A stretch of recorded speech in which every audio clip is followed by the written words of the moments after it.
This is Synchronicity. This is Synchronicity. This is Synchronicity. This is Synchronicity. This is Synchronicity. This is Synchronicity.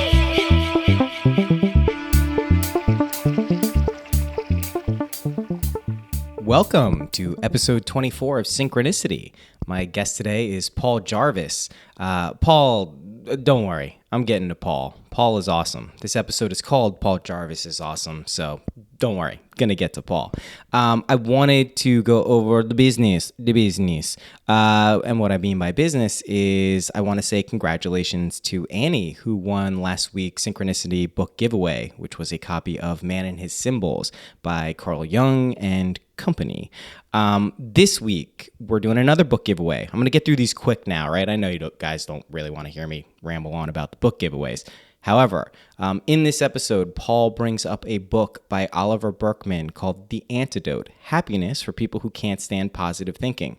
I love that title, by the way. So that's going to be the book I'm giving away this week. To be entered in the book giveaway contest, all you need to do is go to syncpodcast.com. That's SYNC podcast.com. You're going to see something pop up. Pop-ups. It's going to be nice. Or something on the right side or in the bottom of posts. And it says, hey, join the Synchronicity community. You'll get magical powers, which you will. And you'll also be entered into these book giveaway contests every single week. Ask the people who've won. I'm really sending books to people, brand new books. So if you're interested in this book after listening to the episode or right now, go ahead and do that. And then you're good to go. So then now we're going to talk about Paul. And all I can say is Paul got my consciousness. He came into my consciousness because I have a friend who is just excellent and helps me with my business life. My good friend Brandon Park, amazing guy. I've been working with him for years now, and he's always finding cool and valuable resources that helps me with my clients, my work, what I'm doing. And he tipped me off to Paul, and he said, hey, there's this course called the Chimp Essentials, and it's a MailChimp course. And bear with me if you're not into MailChimp or Chimp Essentials, because it's not really about that. So I took this course, and it was fucking amazing. It was really, really amazing. And not just because of the technical skills that I learned related to MailChimp, which I use for all of my clients, and it's just a very excellent platform for email management and communications. But Paul was just this guy who was presenting information that was fundamentally helpful, but had a way of communicating it that was fun, personable, it was well presented, and I got the sense that there was a lot more to him than just this MailChimp course. And of course, I was right. He's an amazing guy. And so I reached out and I said, hey, listen, I have a podcast. I would love for you to come on. I get the sense that it would be really fun and interesting, and I was right. So we set it up. We did this last week, I think it was. This one's coming out pretty quickly, and I'm putting it out now because it's one of my favorite podcasts I've done. Now, I forget who reached out to me. I think it was Caleb, who said, I always say this is one of my favorite conversations on this podcast. And he said, well, you always say that. At first, I thought it was a little bit disingenuous. And then I started listening and it became clear that, no, you actually really, these are some of your favorite conversations. And that is true. I know I use what sounds like hyperbole or superlatives to talk about the show, the conversations I'm having, my guests, but the part of the genesis of this podcast was that I could talk to people who I anticipated having awesome conversations with, and thereby making them some of my favorite conversations. And this is certainly one of them. So I want to run through it really quickly, what we talk about. Paul is, like I said, he's an amazing guy. He's an awesome guy. I really don't want you to think I'm using those words lightly.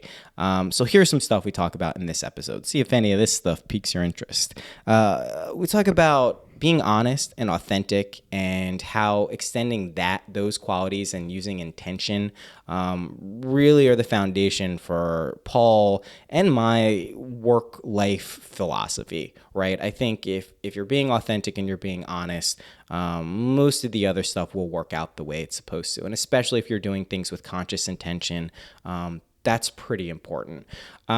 We also talk about the value of introspection. So I asked Paul at one point if he's a spiritual person. He's like, well, I don't really know if I'm spiritual, but I have always been introspective. And he does say that he gravitated to some Eastern philosophies that really placed a priority on the contemplative sciences. So, really looking within to find out what's going on and how can we use that to create change in ourselves and then thereby the world. We also talk about, he was a musician. I didn't know this, but it makes total sense. And some of the similarities between being a musician and a freelancer, and how there's a lot of crossover, and how a lot of the things that musicians and creatives are facing right now can extend right to being a freelancer in any capacity, graphic designer, web developer, whatever it is. There's a lot of crossover there.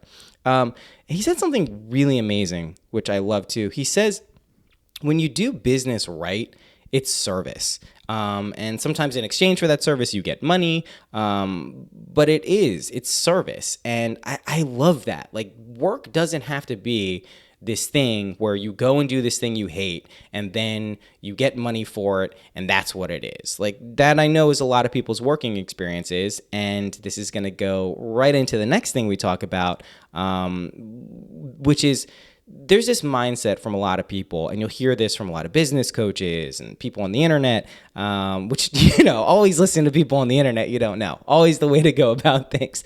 But the mindset, right? The pitfalls of the mindset of only do what you love, right? Only do what you love. That's the most important. Don't do anything else. And Paul brings out the astute point, which is, well, what about people who are garbage men or have to clean toilets? Like, are they supposed to love what they're doing? So there's some pitfalls with that mindset. And I think Paul definitely, we talk about this a little bit. And Paul also has his own podcast called The Freelancer. And again, links to all this stuff on the podcast page. What's the podcast page, you ask? There's two places you can find it. One, syncpodcast.com. I already told you about that. It'll be at the top. Two, mindpodnetwork.com/Noah. It'll be right there too. So all of the links I'm talking about here will be on those pages. In addition, whatever app you're using to listen to this, the links will be right there somewhere too. But back to the doing only what you love. Paul talks about this. He has an episode of his own podcast, which is very short, 10, 15 minutes tops, I think less often. There are pitfalls for only thinking that you can only do what you love. I don't think that's accurate. And Paul talks about this, and my experience backs this up. I really love what I do, so I don't want that to not come across. But sometimes the things I have to do for this thing I love doing, I don't love doing, right? It's work. I have to bear down, do some technical thing that maybe I don't want to do that. Maybe I want to go outside, but I have to do work. So this mindset of it's this positive thinking mindset. Everything is light and love. And I've spoken about this before. I do believe that the foundation of the universe is love. I believe that, but I also know that there are shadow aspects within ourselves and society and other people that if we just kind of brush those under the rug, it's potentially very dangerous. It's not really engaging with the world. So we talk about that and the Buddhist concept of grasping and aversion and how that's related. Paul also talks about, for someone who says he's not a spiritual guy, which I think he is, he very much is, but I don't think he'll use that label. He's got some real nuggets of wisdom here. He talks about the value of being present in everything that we're doing, right? Ram Dass, be here now.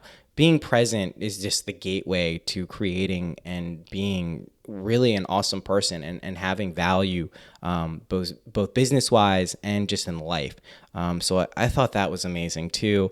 Another great thing we talk about is how fear and action can coexist together, that they're not mutually exclusive. And I think this is a big, big thing. Fear holds a lot of people back from doing things. And even in the past couple of episodes here, the practical suggestions I've gotten have been just do stuff, right? Don't let fear or excuses hold you back. So recognizing that you can take action while you're afraid or while you have fears, that's a pretty liberating and powerful concept.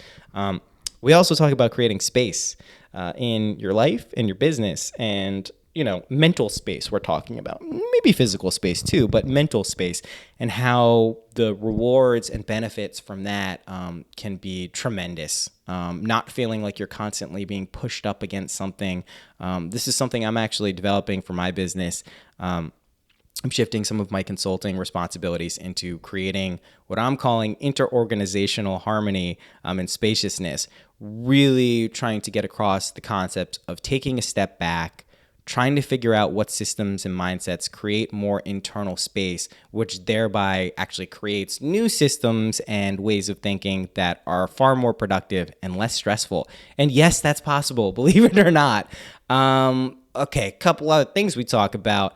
Not having expectations related to what you're doing. This is an amazing tip. This is something that I intuitively have done in business and with my clients, and it's been incredibly helpful. Basically, if you don't have expectations, even if you have the sense that something is going to go well, that's okay.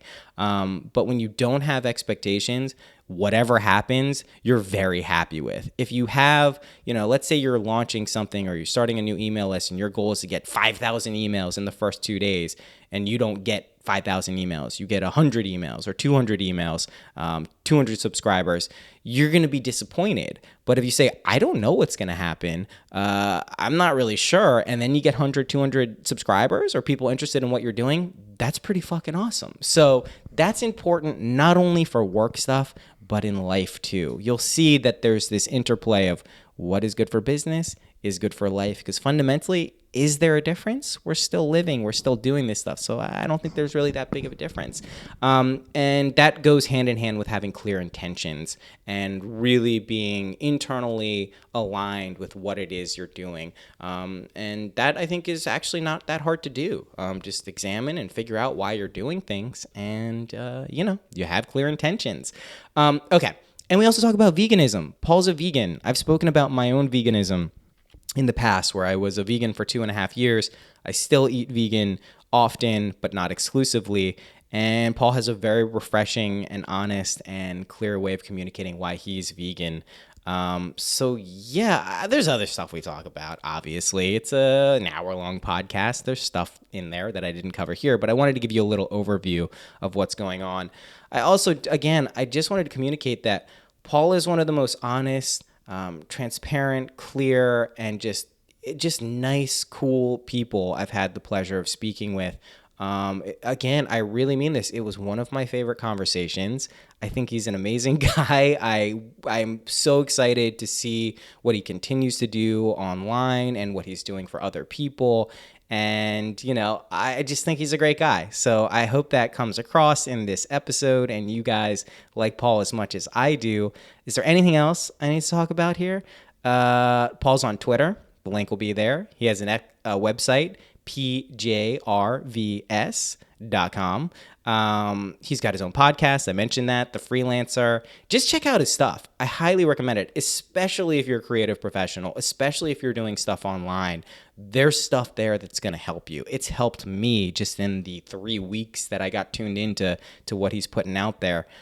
So yeah, really, I mean that I'm not getting anything for this. I think it's just a resource. And if you're someone who thinks maybe some of this stuff could help you, please engage with it.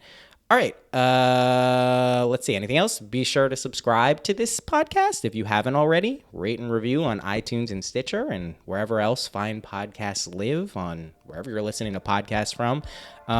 That's all I got. So without further ado, here is Paul Jarvis.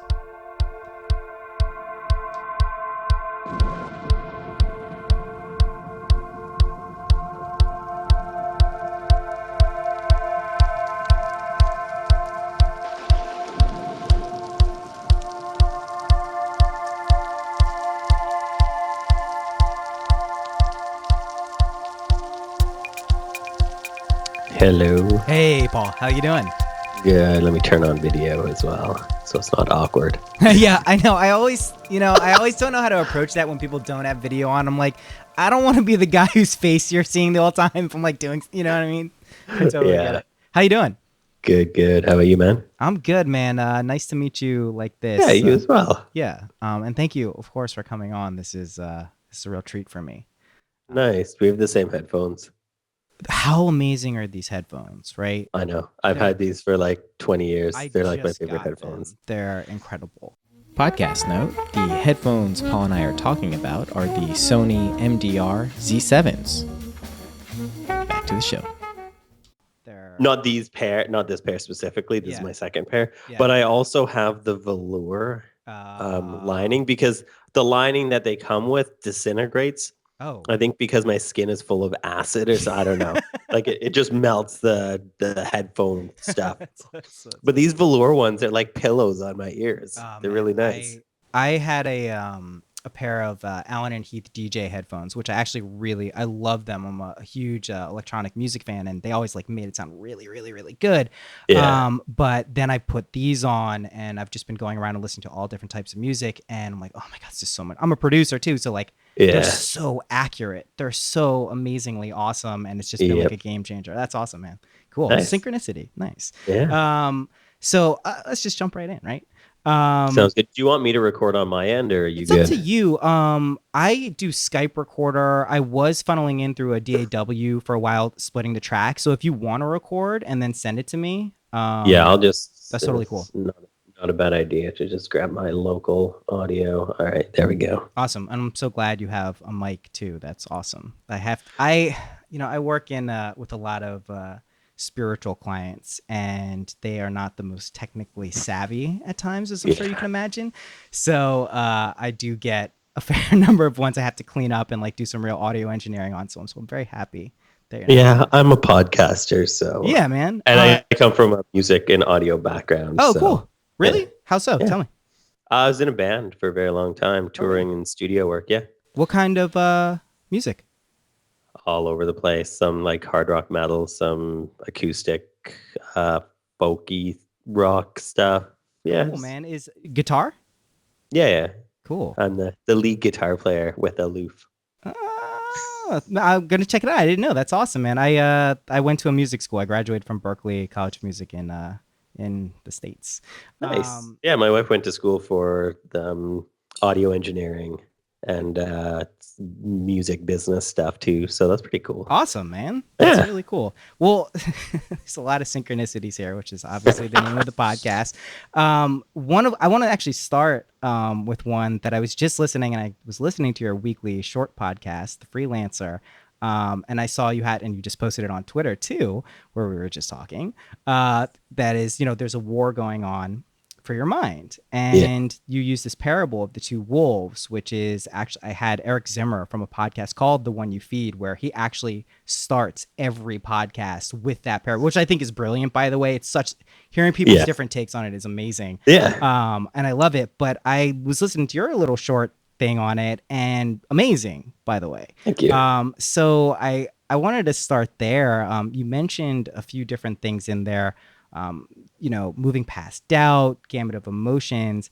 I was interested in, how did you kind of develop your, what I'm assuming is a work-life philosophy, because it seems pretty clear to me that you're being a very authentic person and it's just kind of emanating out from you. And I'm just curious, like, how did that evolve? I know you've been doing freelance for 20 years and you put together so many amazing things, but yeah, I'm fascinated. Yeah, I think a lot of it comes down to everybody wants to be honest with themselves. Like everybody wants to be like either thought of as an honest person or just honest with their own shit in their brains.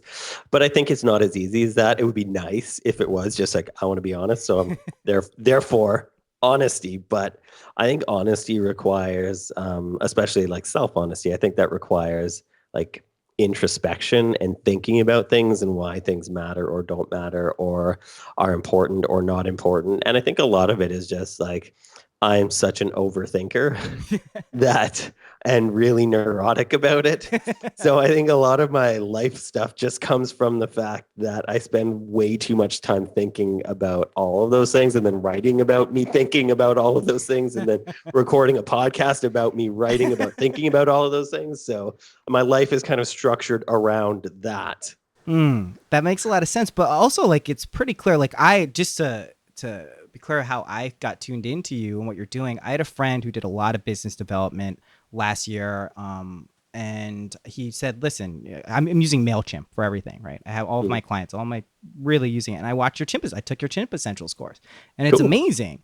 And it's incredibly helpful. And that is the other key thing I notice in almost everything you've put out or I've connected with you on is like, there's a huge aspect of service and providing value for people.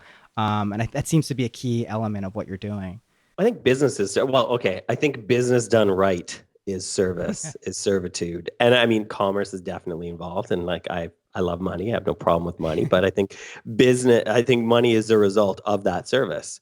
So I think if you're going into business and you don't care about service, then it's really difficult to do. Maybe you should work for somebody else where it's somebody else's job to worry about service, and it's just your job to do the thing that you do. And I think for a lot of people that work for themselves or that are starting out working for themselves, it's kind of a hard lesson to learn sometimes, especially when the other person isn't respectful or doesn't listen to you or doesn't want to collaborate or just wants to like complain at you until they feel satiated in some way. Yeah.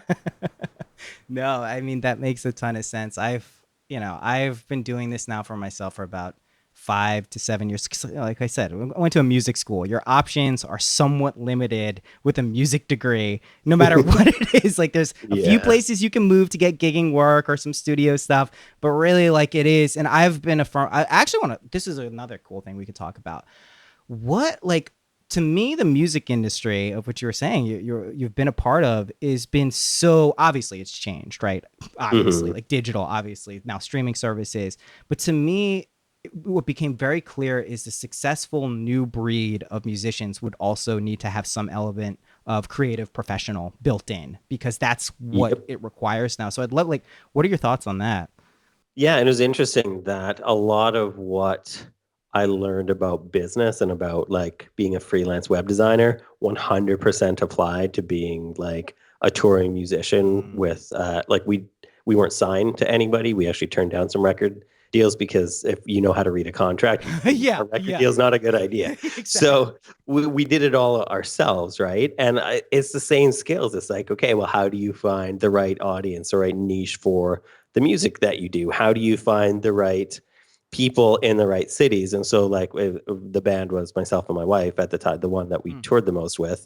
And her job was to find like the venue and set up the gig and all of that. And my job was the marketing. So if we were on tour, we were going to cities that may not, like where we lived, people knew who we were and we won like best of awards and stuff like that. But in other cities, that doesn't matter. Yeah. It's absolutely no difference because they've not heard of you.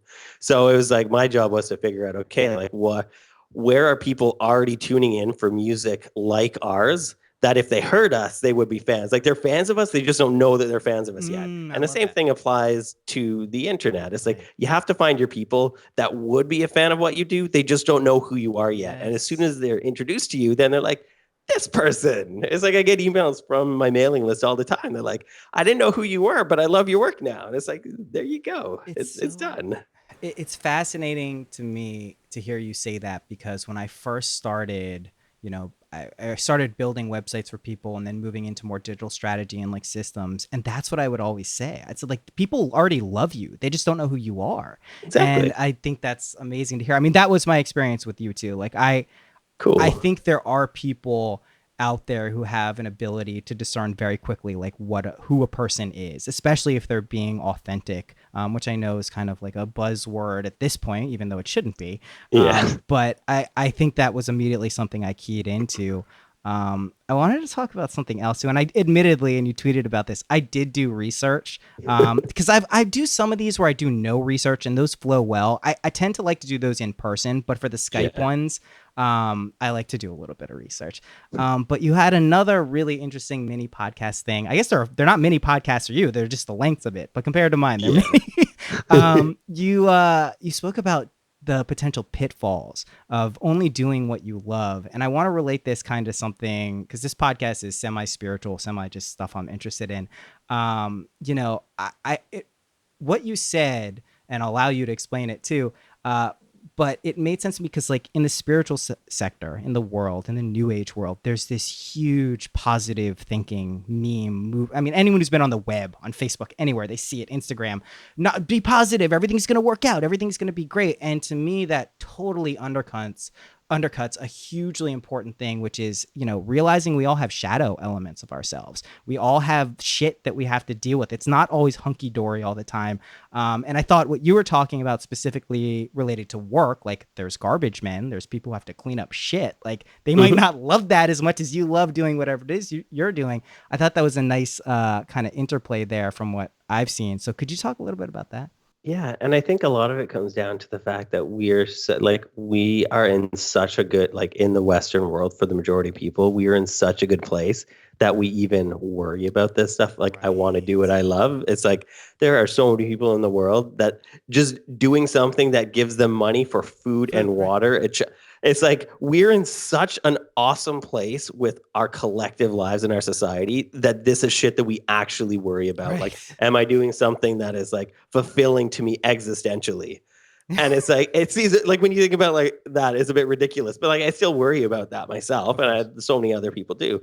And I think a lot of it comes down to the fact that you can love what you do, but not necessarily love the trappings of it at all times. So for example, like I'd done web design longer than anything else in my entire life. Some days I would wake up and want to kill every single one of my clients because they were stressing me out. I still love doing web design. I have bad days. That's okay.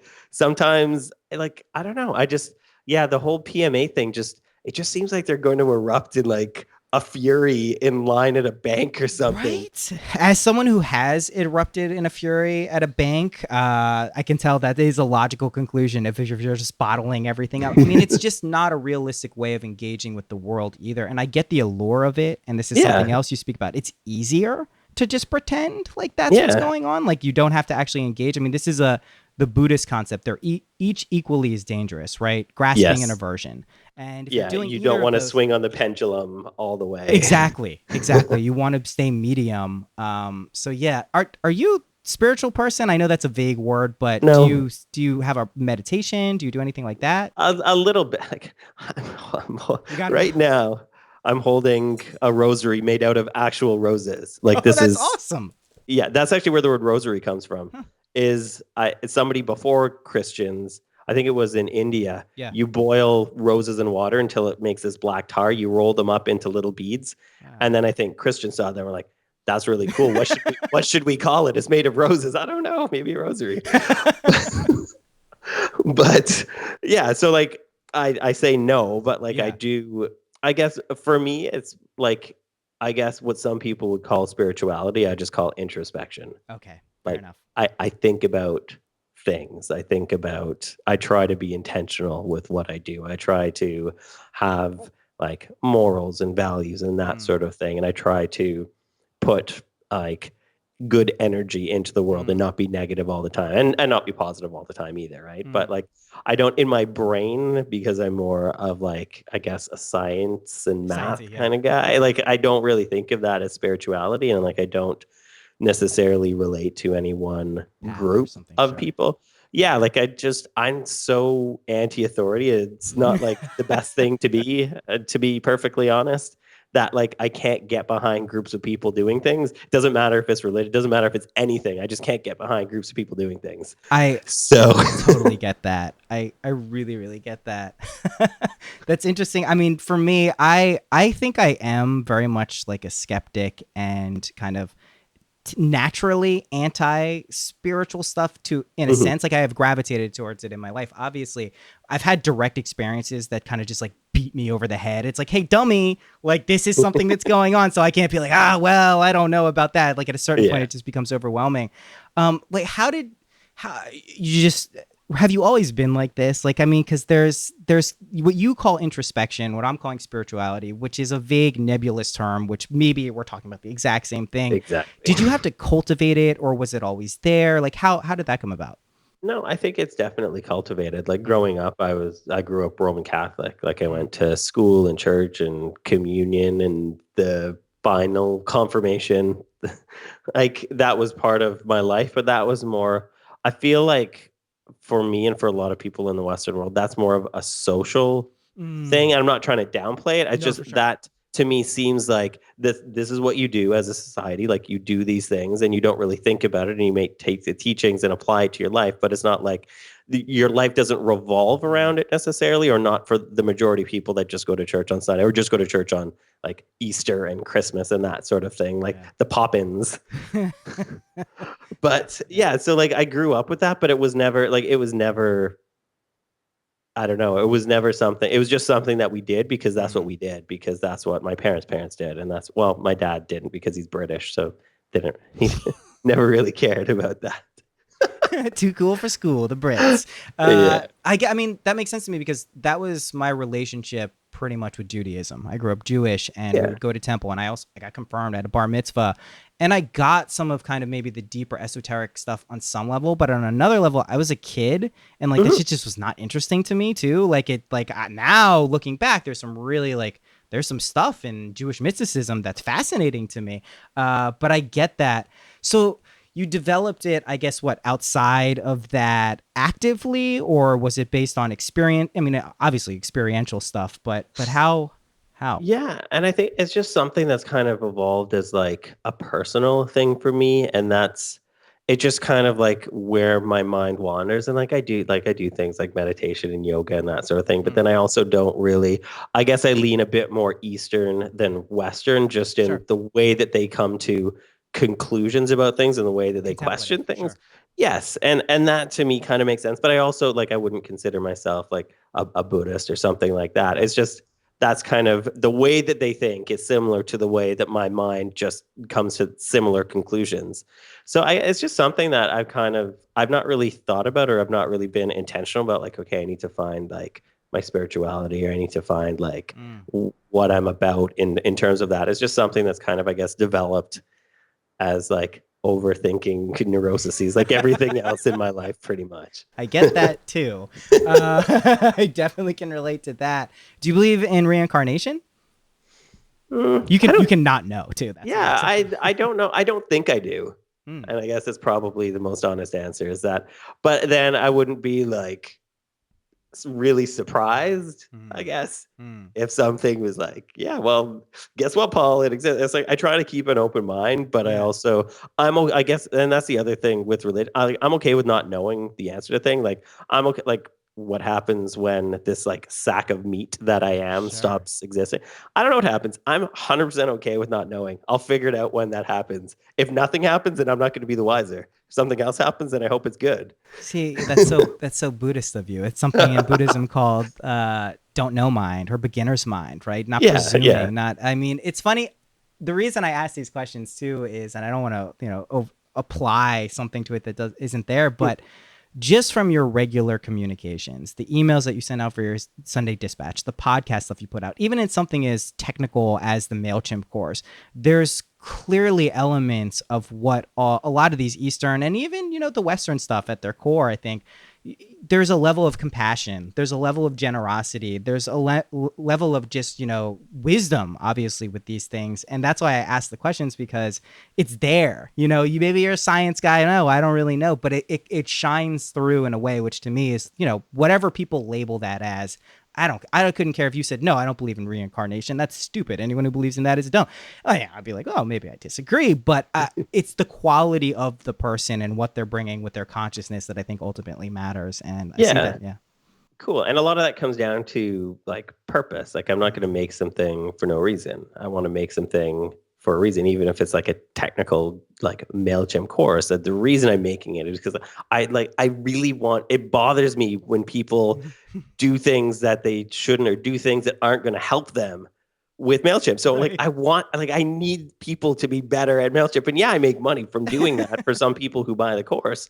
But there's also the free lessons. There's also other stuff. There's not like I'm not going to stop writing my free newsletter.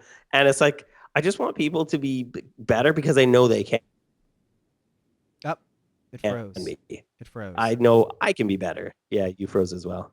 I think we're back I now. think I we're have the back. local audio and you have the Yeah, audio. So we're gonna be able to fix it. No worries. We're both professionals. We know yeah, what's going exactly. on. Well, what's interesting too about the Mailchimp stuff again is by proxy you're actually helping get out very for my clients at least. Like I work with really truth for lack of a better word, like juggernauts in the spiritual field who have massive audiences and communities, and you're creating by your course, you're helping me help them, which really like changes consciousness in a pretty cool way. So I love it. Well, all right, I want to talk about something else too that you said that really resonated with me, which is this interplay and how fear and action can coexist together in parallel, as you put it, and how that actually matters and why that's important. Can you talk a little bit about that? Yeah, and that was probably one of like the most profound thing. And like, I'm not really like, oh, this profound thing happened to me like while I was taking a shit this morning. It's like profound things. I don't know, but like, so this to me is something that I think is profound, and it's a fact that, like myself, like a lot of other creative people have a lot of like fears and neuroses and doubt about the things that they do and the work that they do and what they put out into the world. And it stops so many people. So many people that I've talked to are like, oh yeah, I'm trying to write a book, or I want to write a book. And it's like, what, did you? No. So it's like, what I found was that I can have all of the fears that exist, and I'm a very fearful person. Like I can have all of the fears, and I can still do things in spite of those fears. And I'm not trying to necessarily lessen the fears. I'm just trying to exist alongside those fears. So I can be scared of like writing a book or writing a newsletter for my audience, and I can just do it anyways. And it doesn't, like, I don't die, or I don't die a horribly embarrassing death, which I guess is probably like the worst thing that could happen, at least in my mind right now. Maybe the most. So like all of these things can happen, and I can do them in spite of being scared. And a lot of times the fear subsides slightly in doing them, but it doesn't mean the fear ever goes away. Like I was talking to a friend on her podcast 2 days ago, and she's like, well, what's it like now that you've gotten over those fears? Like, I don't know. I'm not actually sure, because that hasn't happened yet. I'll also let you know when I become enlightened. Yeah. It's also not happened yet. So yeah, it's like the point of acting isn't to remove fear, is to figure out how to be a little more comfortable with that fear. And I think because our lives are so, like, if you have the ability to listen to a podcast, your life is a lot more comfortable than a lot of other people. So if your life is that comfortable, it's hard to exist in discomfort. But I also think that it's important, because I don't know how growth happens in comfort. Growth happens when you put yourself in uncomfortable situations. Otherwise, it's stagnant. I mean, look at some of, the juggernauts of the world, thinkers, philosophers, activists. Like, look at someone like Martin Luther King, right? Like, this guy's life wasn't... It wasn't a comfortable situation he put himself in. Right? Like, it's that to me touches on something that I think is critically important in life when negative, quote unquote, things happen, which objectively can cause suffering, right? Very much so. But those are those rare opportunities where we actually have a tremendous amount of choice about how we're going to engage with things. And also we can learn and grow from them and really change as people fundamentally, which is more important. And I will add, like, for me, I'm not trying to get rid of my fears, or for me, like anger is a big thing for me. I can get really angry and consumed, and then look back and be like, oh my God, I'm an idiot. Like, why did I do that? Yeah. But I do think, like, I have recently really started a pretty dedicated mindfulness practice, a daily thing that I'm trying to do after, helping getting this stuff out there for 5 years. I'm finally like, maybe I should do it. Maybe there's something to this stuff. And what I've noticed is, and this doesn't just have to be for meditation, but there's this gap that starts to open up, this space that starts to open up. And this concept of space to me is just been really, really helpful. Because when you have the space to operate, whether this is your working schedule or in your own mind, you actually then have choices about how you're going to react. And I will say this, mindfulness, all this meditation stuff hasn't stopped me from reacting. But now there's a little part of my brain that's like, you're being an asshole.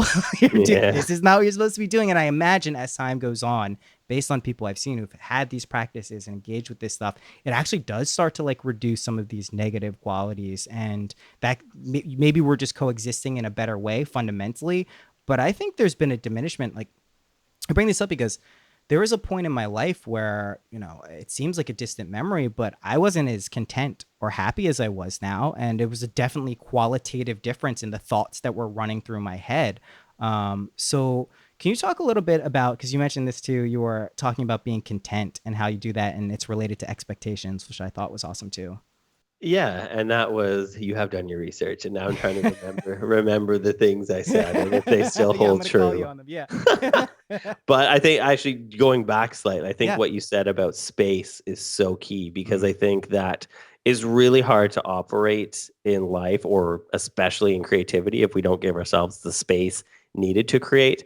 If we put things, and in space, I'm talking mentally, like if we Yes. say this has to work or else like my life is ruined, by this is over or something like that, it's hard to, I can't create when I put pressure. Like there's no space for me. Right. All of these expectations and weight are like squishing me into a corner, and then I'll just like huddle up and cry. But it like we need to, in order to make decisions and have, be able to think about what choice is right for ourselves, we need to give ourselves this space. We need to be like, okay, this isn't, and that relates to what you were asking in the actual question that you asked, is that this whole idea of contentment seems to be reserved for like hippies.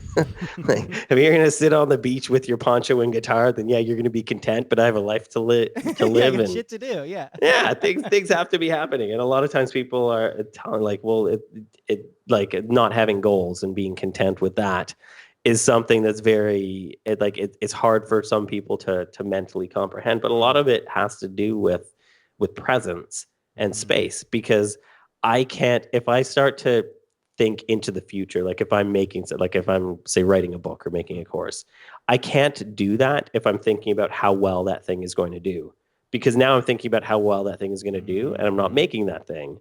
So I'm not in the present anymore, because I filled up all of the mental capacity that I have with thinking about these future outcomes that haven't happened yet, that may never happen, that I probably don't have control over them happening anyways. And I'm not making the stuff that I'm making. So I think a lot of times contentment just has to do with presence. Like if you're stoked on what you're doing right now, that's fine. It doesn't mean you should loaf around on the beach. If you want to, I'd probably like to do that as well, but for a little bit of time, For a and then little I bit, get right. bored of it after 10 minutes, like I usually do. Me too. My wife can stay out in the sun for hours. I'm like, okay, I listened to this song. I'm gonna go back inside now and do something. Now what are we supposed to be doing? Crap. But yeah, and then I'm not being present, and then I'm not enjoying the situation Right. that Well, I'm in. this is this is Be Here Now. Ram Dass is one of my clients, a spiritual stalwart from the 70s and to this day. And what's interesting about being present is this is something I noticed in being a musician. When I grew up, I was playing saxophone, and I would always notice like the best music that I was making objectively, not subjectively, even though it can be a subjective thing, but objectively, was when I was in that zone or that flow, right? And as soon Yeah. as you start to think about it, it fucks it up a little bit. And that's not being Exactly. present. You're in the past or you're in the future. So that's huge. Yeah. You're such a, I'm going to call it spiritual. You're incredibly spiritual guy. I don't think you even know it. I think you do. Obviously, you just have a different name for it, but Yeah, it's exactly. so awesome, man. Like I gotta say, it's really great. I'm glad I got tuned into what you're doing. Nice. So can you also, can you talk about where we are with like kind of the digital landscape now? Because to me, even and this became again with your Chimp Essentials class, really, and there'll be a link to all this stuff. Actually, it's going to be done by the time this comes out, Yeah. but then next time around. Exactly. But what the digital landscape has changed significantly, even in like the past 2 to 3 to 5 years, especially with a lot of this automation capabilities and these types of things. Can you talk about some of the changes that you've seen and how that's impacted your life and other lives of creative professionals, or just in general? I know that's a broad question. I know that. So I get to just take it wherever I Yes, want. exactly. All right. Fair enough. Yeah. Yeah. So what I found with all of this, I think again, it all comes back to the same thing. So I'm kind of a one-trick pony. Is like with all of this stuff, like namely automation, because you brought that up, Yeah. is that you have to be intentional with it. Otherwise, you get Like otherwise you're using it in the way that like big companies use it, where it's like, your call is important to us. Please wait. Please wait for another 57 minutes while we answer your call. We really appreciate your business. It's like that's automation, but that's automation done so fucking wrong. Right. Whereas if you work for yourself or you do something creative or you do something intentional, then it's like you have the chance to put you into all of these technology processes, into all of these practices, into all of this stuff that exists. Like I have, if a payment fails for Chimp Essentials, Yeah. then people get sent this email from me. It's all in lowercase because I write in lowercase. This happened to me. There you go.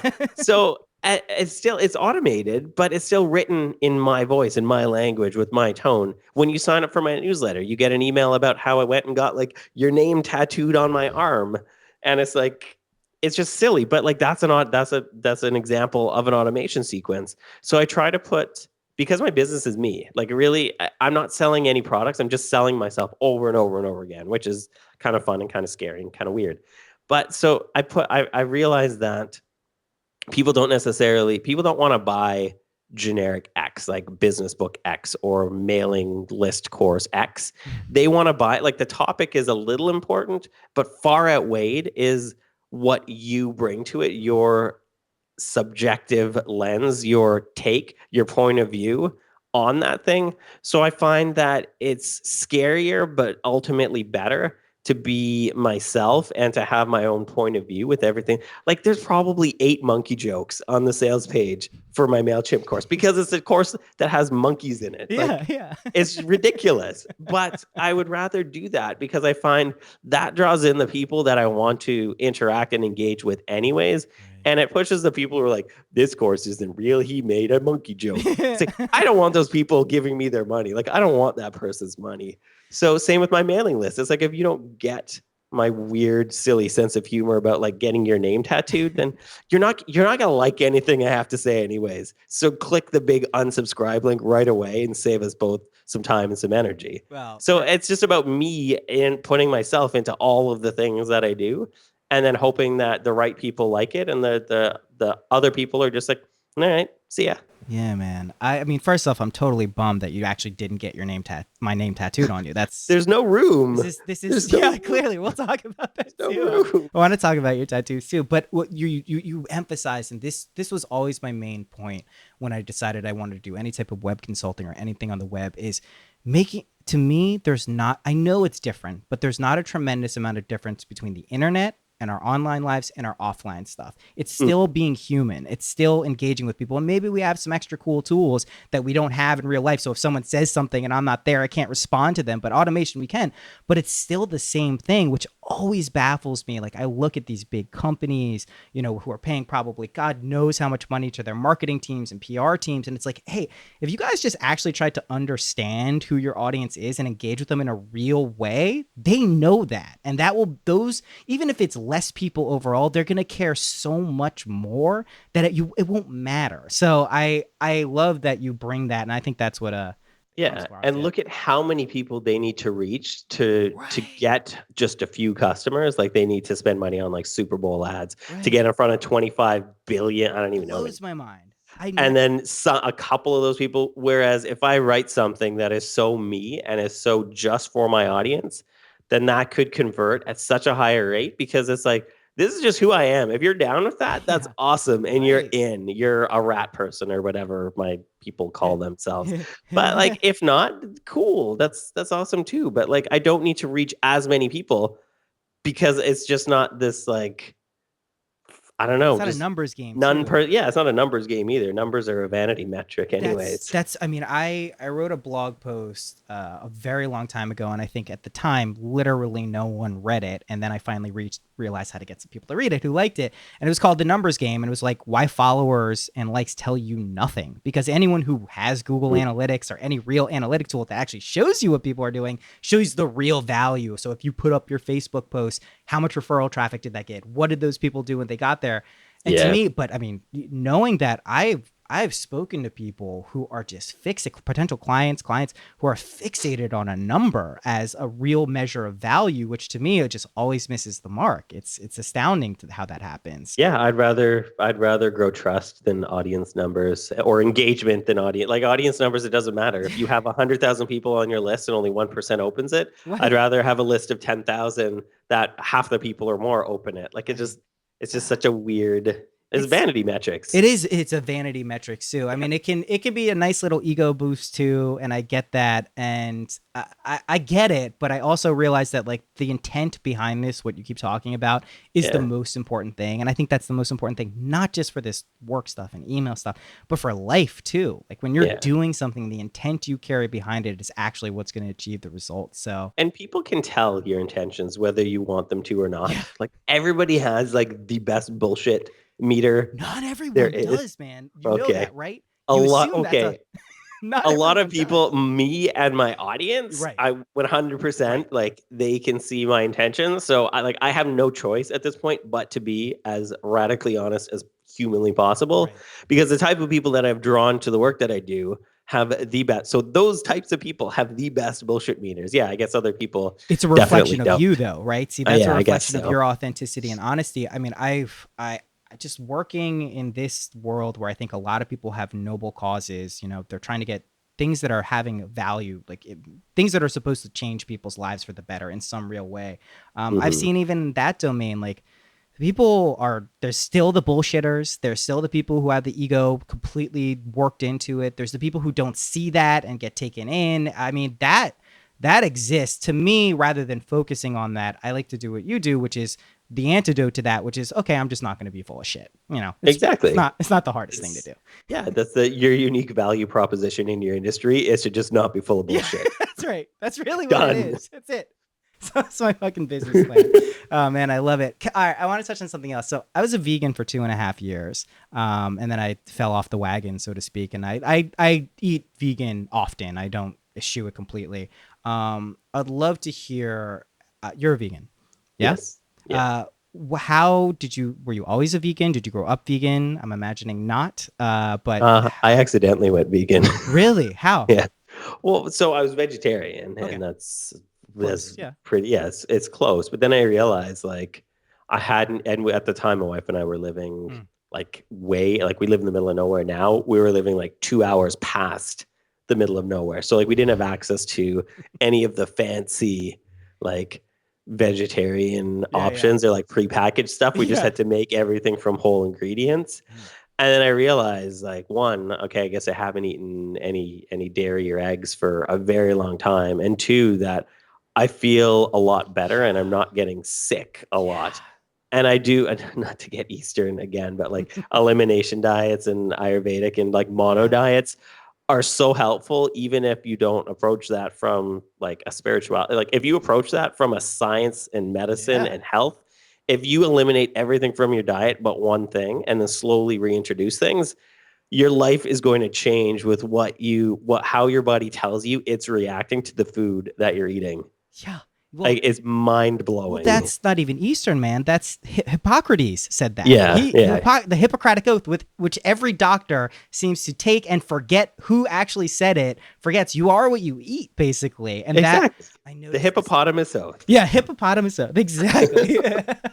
No, but that I noticed the same thing when I went vegan, and I noticed the same thing when I stopped being vegan. That not only did I feel a lot better when I wasn't eating shit that I was completely detached from, and I always do this, and this is my classic vegan question.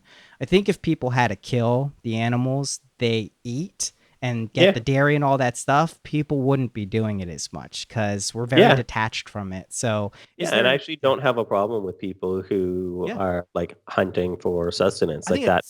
Me neither. I think that's... If you're a trophy hunter, you're a jackass. You're an asshole. But, no, I totally, please. But difference, I couldn't agree more. I met a guy once on Google Plus who that's how he ate. He lived off the land. He shot, I think, like Native Americans did that. No one's going around saying Native Americans are assholes because they ate meat. It's because they respected the cycle of life and they understood the connection and the ritual and the meaning behind doing that. Right now, if we go get a hamburger somewhere, we're not respecting that. We don't. It doesn't look like the animal. It just it's like in plastic and styrofoam. Yeah. So is there an ethical component to it as well, or is it just a health thing? It's a, I guess You it's get a the lot. benefit. Yeah. Yeah, it's a lot of things. Like one, I feel better and I'm healthier when I eat vegan and don't eat dairy. Also gluten, like I don't eat gluten Mm, either, mm. just because I feel better. Although once or twice a year, bread is so fucking tasty. I know I'm gonna feel like shit the next day, but a couple times a year, it's like I don't even care. So, but yeah, for the vegan thing, like it's a little bit like initially it was a lot of like, okay, with the environmental impact of eating meat far Yeah. surpasses like Anything. driving or flying or anything else. So if you call yourself an environmentalist, you should probably consider that. But then as well, like I love animals. Like I work with shelters. I have two rescued animals sitting in a cage behind me. And so like I love animals. Like I don't want to, and people, I can't remember who it was. Somebody wrote a book about how just is basically psychology that we differentiate like Yeah. okay, dogs are our best friends and Cows. cows are something we eat and like rats are vermin. It's like it's just their marketing sucks. Like for some animals they just have shitty marketing. Dennis And Leary then had a bit about that. I think I remember him yelling that the poor fucking cow didn't got the yeah, raw end of the stick there because they. it's just bad marketing. So yeah, I don't I think that life is the same. Like life is equal. So I don't want to think of one animal as like my best friend and one animal as like I'm eat you now Yeah, yeah. kind of thing. So it's just like I would just rather not. And I also think it's just I don't know. It's like consuming to me. It's and personal obviously is it's like consuming violence because like you're eating something that was scared shitless and then probably released a whole bunch of adrenaline and then died. And it's like I can't like I can't work that out logically in my mind, so I'm just not going to do it. So it's funny that you mentioned you're talking chemically, what's physiologically taking place. There's a Yeah. thought that karmically, whatever is done energetically goes in. So if an animal is in fear and has lived in terror its entire life, that karmically is infused with that, and you're consuming that as well. And I also apply this to marijuana. So I think if you get weed from a shitty dealer who has bad intentions and is trying to rip you off, no matter how great that weed is, it's going to be affected by that. I think it's just a consciousness thing. That's very interesting to me, man. Yeah. And I just like it's just I don't know. I just like being vegan. It's easy. Like to me, it's funny. People who have never tried to be vegan assume that it's really, really hard. But then people who have been vegan, like unless I'm traveling in the Midwest and I haven't done a bit of planning, it's easy. Like it's really not that it's not that difficult. Like I buy Whole Foods at the grocery store. I know they don't have meat in them because they're one ingredient. The apple. Exactly. And the apple now says gluten free on it, which I don't even understand. I know. I know. Everything that I eat says gluten free, even if it's very clear it doesn't. It's like non-gluten, gluten doesn't have any gluten. I get it. Yeah. It's funny, man. All right, we're getting towards the end here. I'm having a ton of fun though. I'd love to. Do you have any like favorite authors or music or anything that you're into that you like want to hold up and say like, hey, this is a really great thing, either that you're currently enjoying or you have enjoyed? Like, I would love to. Yeah, I think Oliver Berkman's The Antidote. We were talking about happiness and positivity a lot. That's probably the best book on the subject. And that's one of my favorite books ever. As far as music, let me just look at what I was listening to before I hopped on this call. Yeah. I think I was listening to Post Data, which is a side project of the band Winter Sleep, who are an Eastern Canadian band. I don't just listen to Canadian music. Before that, it's electronic stuff. I was just listening to Krudendorf-Meister Sessions 1, Ugh. which is one of the best. Is there a better from start to finish like that? It's I know just so you can't listenable. listen to one song. You have to have about 47 minutes to Yeah. listen to everything from start to finish because it flows from start to finish. Totally. Yeah. That's awesome. Anything else? I think that's about it. I haven't really read a ton of books lately because I kind of go through like ebbs and flows of consumption and creation. And right now I've been making so much stuff that I haven't really had time to consume much. But this summer the pendulum will swing once again. And I have, I think, 8 books on my Kindle that I need to read. Cool, man. So I totally get that too. I have to go through these periods of just like getting a lot of inspiration from reading, consuming, watching, listening, and then it's like, okay, I'm going to synthesize these and actually make what they are. So every episode I leave it with a question. What do you have any I mean, this is kind of you in an essence, but do you have any practical tips that have helped you in life? I know we've covered a lot of those things in general, but anything specifically that you would hold up and say, this is something that people can do that has helped me, maybe not for everyone, but this is something that has really helped me? Yeah, and I think, somebody emailed me this yesterday. It was probably my favorite thing that anybody has ever said about me, and it's that I like the way I feel when I read your writing, and I think that is so important. Paying attention to how you feel when you're doing things, because a lot of times we think, "Oh, I have to be doing this thing because." Like some expert on the internet told me to do this, and I watched the webinar on it. So, but it's like pay attention to how you feel. And a lot of times, like I don't even because I hope that I'm fairly open minded. I don't know how I'm going to feel about something or what I think about something until I've tried it or implemented it. Or a lot of my writing is because I don't know what I think about a subject, so I'm just going to write about it till I know. So I think paying attention to how we feel about things is really important. Paying attention to, I guess, us in it. Like a lot of times people look for, especially in spirituality, people look for gurus. Yes. And I think our best, and that's fine. I have absolutely no problem with that. But that all needs to be filtered through the lens of you as a guru, because you are, Yes. because you know yourself better than anybody else, I would hope. And if not, get to know yourself.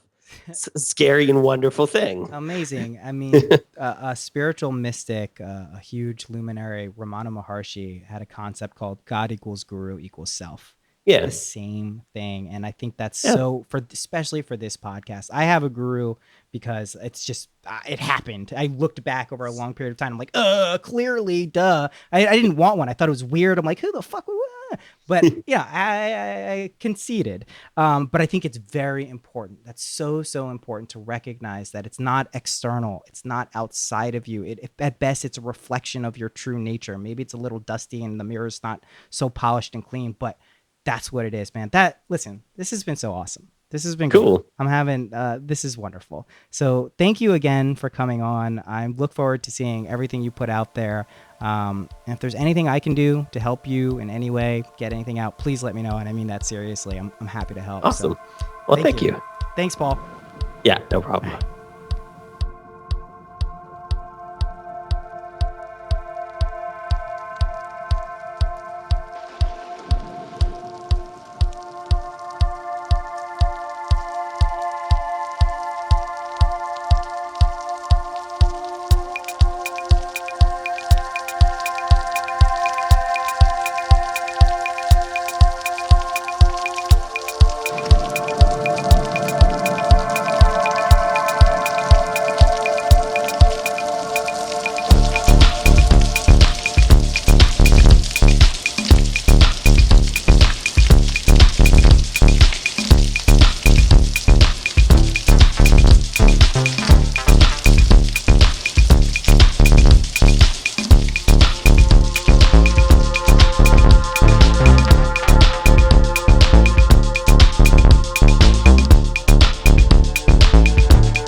Man, I told you that was a good episode, wasn't it? And here's the other thing. So you guys who are listening at this point, you just heard the music that was there.